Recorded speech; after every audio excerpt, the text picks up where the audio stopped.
हे बच्चा पार्टी, कैसे हो बेटा आप सब लोग। आज की वीडियो में हम सिलेबस पर बात करने वाले हैं, ठीक है। और वैसे तो सिलेबस आप लोगों को सबको पता ही होगा कि क्या आपके पेपरों में आ रहा है, उसी के बेस पर आप लोग अपने बोर्ड एग्जाम्स की प्रिपरेशन कर रहे हैं। तो कुछ हम की पॉइंट्स देखेंगे कि आपको कौन सी चीज़ें ऐसी हैं जो आपको करनी ही करनी है और कौन सी चीज़ें ऐसी हैं जो आप स्किप कर सकते हैं और छोड़ सकते हैं और बना बना के लिख सकते हैं। तो वो सारी चीज़ों पर आज की वीडियो में मैं आपसे बात करने वाली हूँ, तो ध्यान से वीडियो को देखिएगा। काफ़ी वीडियो जो है आपके लिए हेल्पफुल रहने वाली है, ठीक है।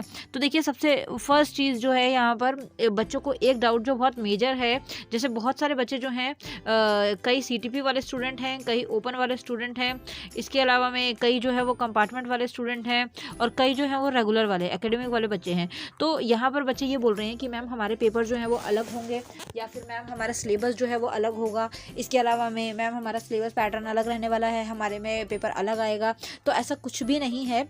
आपका सिलेबस, ठीक है, आपका सिलेबस हो गया, आपका एग्ज़ाम हो गया, आपका पैटर्न हो गया, सब कुछ आपका वही सेम चलने वाला है जो नॉर्मल आपके रेगुलर वाले बच्चे हैं उनके साथ ही, ठीक है ना। जैसे अगर मान लो कि आपका 21 मार्च को आपका कोई पेपर है, तो वही पेपर जो है सीटीपी वाले भी देंगे, वही रेगुलर वाले भी और वही ओपन वाले भी देंगे। मान लो सीटीपी वालों की उस पेपर में कंपार्टमेंट है तो वो पेपर वो लोग देंगे और साथ में रेगुलर वाले बच्चे भी वही पेपर को अटेंड करेंगे, ठीक है ना। तो इस तरीके से आप लोगों को ये ध्यान रखना है, कंफ्यूज नहीं होना है। डेट शीट, पेपर, पैटर्न सब कुछ सेम ही है, ओके।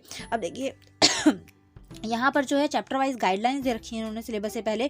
तो क्या बोल रहे हैं एक बार फटाफट से देख लेते हैं। जैसे फर्स्ट चैप्टर में यहाँ लिखा हुआ है, in chapter like a letter to God and the 100 dresses chapter must explain ironically scenes and situations to the student in addition to the detail study of phrase used in chapter. तो ये teachers के लिए guidelines हैं कि आपको chapters जो है वो बच्चों को अच्छे से पढ़ाने हैं थॉरोली। अब बच्चों को पता होना चाहिए कि इस चैप्टर में ये चीज़ हुई थी, इस चैप्टर के अंदर ये बातें हो रखी हैं, और पैराग्राफ अगर पर्टिकुलर आ जाता है तो बच्चे को पहचान होना चाहिए कि ये पैराग्राफ इस चैप्टर में से पूछा गया है। तो टीचर्स के लिए बोला गया और गाइडलाइंस हैं कि इस तरीके से आप लोगों को ध्यान रखना है। मोस्टली क्या करते हैं टीचर्स कि वो सिर्फ क्वेश्चन आंसर्स पर ध्यान देते हैं, आपको बेस नहीं समझाते। तो आप लोगों को बेस पता होना चाहिए कि हाँ, इस चैप्टर के अंदर ये चीज़ आपको करनी ही करनी है, ठीक है। तो ये हर चैप्टर के बारे में बता रखा है, तो इसको आप देख लीजिएगा। मैं इसकी जो PDF है वो आपको डिस्क्रिप्शन में दे दूँगी, ठीक है। अब देखिए यहाँ पर क्या क्या चीज़ें बोली गई हैं। सबसे पहले तो चैप्टर्स की अगर मैं बात करूँ तो चैप्टर्स के ऊपर वीडियोस जो हैं वो आपको मिल जाएंगी, ठीक है ना।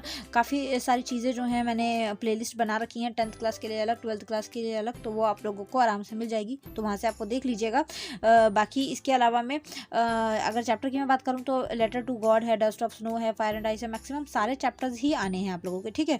तो चैप्टर के अंदर से आप लोगों का आता क्या है, चैप्टर्स जो होते हैं उसके अंदर से आपके क्वेश्चन एंड आंसर्स पूछे जाते हैं। और क्वेश्चन एंड आंसर्स कौन से होते हैं, एक होते हैं शॉर्ट, एक होते हैं लॉन्ग। तो यहाँ पर शॉर्ट हो या लॉन्ग हो, आप लोगों को क्वेश्चन आंसर्स तभी आ सकते हैं जब आपको चैप्टर का सार पता होगा, मतलब चैप्टर का आपको कॉन्सेप्ट पता होगा कि ये चैप्टर इसके ऊपर है। जैसे अ लेटर टू गॉड है, उसके अंदर क्या होता है, एक बंदा होता है, उसकी फसल खराब हो जाती है और वो लेटर जो है भगवान को लिखता है ना। फिर वहाँ पे पोस्टमैन को वो लेटर मिलता है, तो इस तरीके से जो है फिर वो आगे उसकी हेल्प करता है। तो ये जो आपको चैप्टर है, आपको मुझे पता होनी चाहिए स्टोरी की तरह कि हाँ, इस चैप्टर के अंदर ये चीज़ें हो रखी थी, ताकि आपके पास कोई क्वेश्चन आए तो आप उसके बारे में कुछ ABCD आपको पता हो तो आप वो बना के लिख पाएँ, ठीक है। अब यहाँ पर आप देख सकते हो जो चैप्टर है उसके अंदर से 5 नंबर का आपके पास क्वेश्चन आंसर पूछे जा सकते हैं।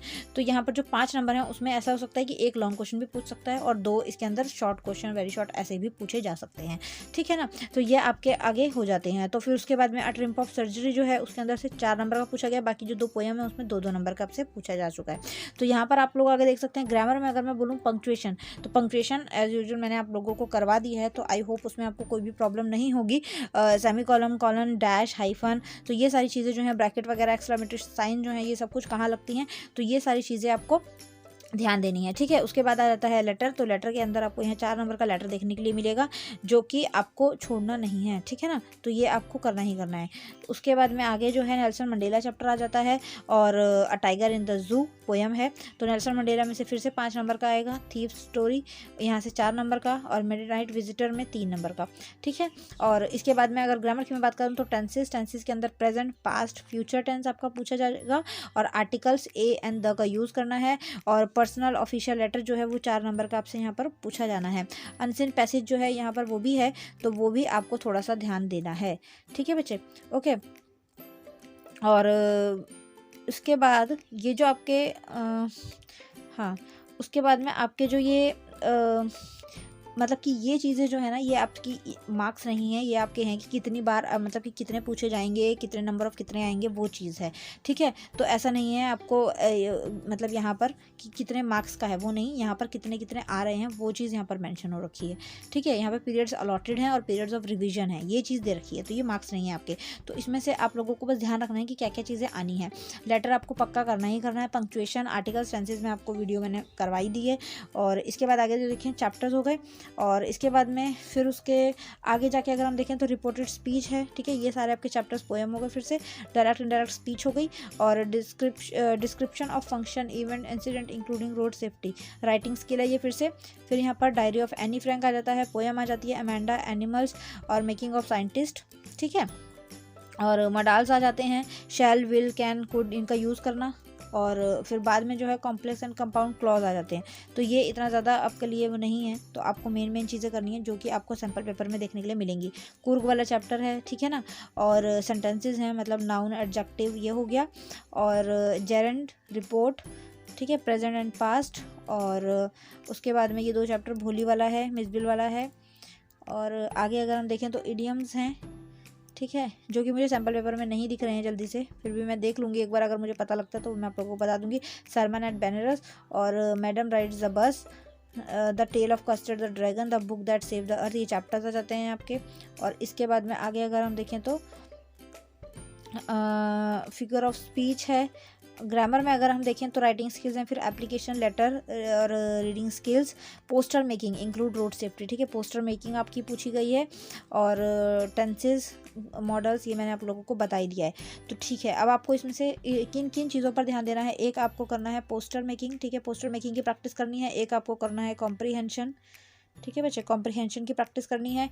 इसके अलावा में एक आप लोगों को पोएम, पोएट, ये याद रखने हैं। ठीक है, हर पोएम और उसका पोएट आपको पता होना चाहिए। इस पोएम का नाम ये है तो इसका पोएट ये होगा।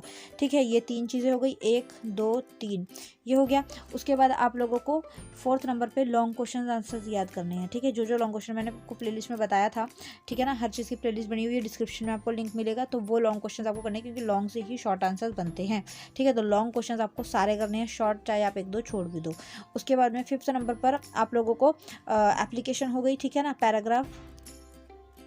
पैराग्राफ भी आप लोगों को आ रखा है। ठीक है, पैराग्राफ के अलावा में रिपोर्ट या फिर नोटिस, इसमें से जो आपको पूछा जाया है वो आप देख लीजिएगा। ठीक है ना, बाकी तो ये 4-5 चीज़ें जो हैं ये आपको करनी ही करनी है। कॉम्प्रिहेंशन की आपको अच्छे से प्रैक्टिस करनी है, और देखना है कि हाँ मुझे ये आ रहा है या नहीं आ रहा है, और उसको आपको करके देखना है। ठीक है बेटा, तो इसका आपको थोड़ा सा ध्यान रखना है। अब देखिए आप लोगों के जो ग्रामर है, ठीक है, यहाँ पर आपकी ग्रामर आ जाती है। जैसे आपको 12 क्वेश्चंस ग्रामर के थे, ठीक है ना, जो हमने सैम्पल पेपर कराए, तो उसके अंदर 12 क्वेश्चन है, 12 में से आप लोग मान लीजिए 8 नंबर भी लेकर आ जाते हैं, तो वेल एंड गुड है। और उसके बाद में अगर आप 2 लॉन्ग क्वेश्चन भी कर लेते हैं तो 10 नंबर यहाँ से बन जाते हैं, और अगर आप 2 कॉम्प्रिहेंशन भी कर लेते हैं तो वहाँ से भी आपके 10 नंबर बन जाते हैं। तो मतलब 28 नंबर आप ऐसे ही ले सकते हैं, जो कि बहुत ही ईजी चीज़ है। और आपको पता ही होगा 28 नंबर 27 नंबर वाला जो है वो पास है, तो आप लोगों को फेल होने का कोई चांस नहीं है। ठीक है, बहुत ही आसानी से आप लोग पास हो सकते हैं और अच्छा स्कोर भी कर सकते हैं। तो इसको आप थोड़ा अच्छे से देख लीजिएगा, और कोई भी डाउट होता है, कुछ नहीं समझ आता, तो आप कमेंट करिएगा। अदरवाइज़ इंस्टा ग्रुप है, टेलीग्राम ग्रुप है, सबके लिंक आपको डिस्क्रिप्शन में मिलेंगे, वहाँ पर आप मुझे मैसेज कर सकते हैं।